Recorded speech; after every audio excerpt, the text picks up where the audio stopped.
All right, this next one is, I always say all of them are exciting and fun, don't I? I should probably stop doing that, but I'll let you tell me which ones are exciting and fun. The next one is landscape design.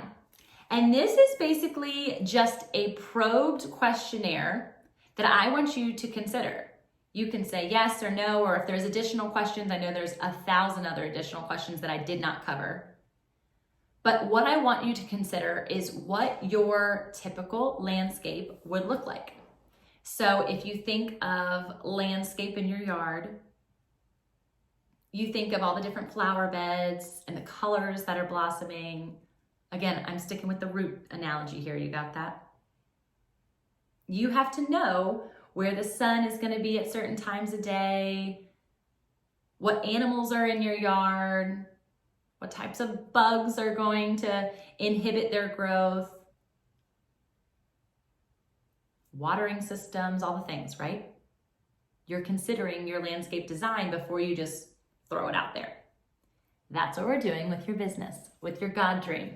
We're considering, okay? We're thinking about the passions and the priorities in order to implement the plan.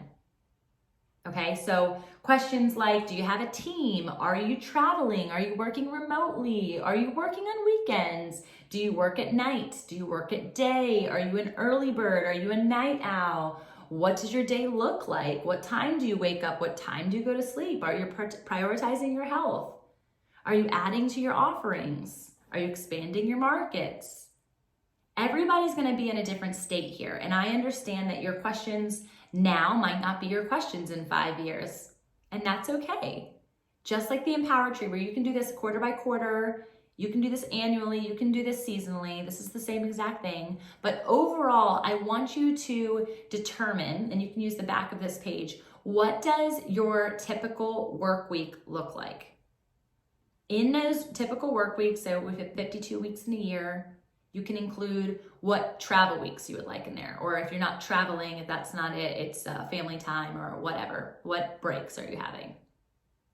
Be mindful of this. So if you're a teacher and you want to teach and you want to be the best teacher in all of the world, and your teaching schedule only goes until summer and then you have a summer break, I want you to write that.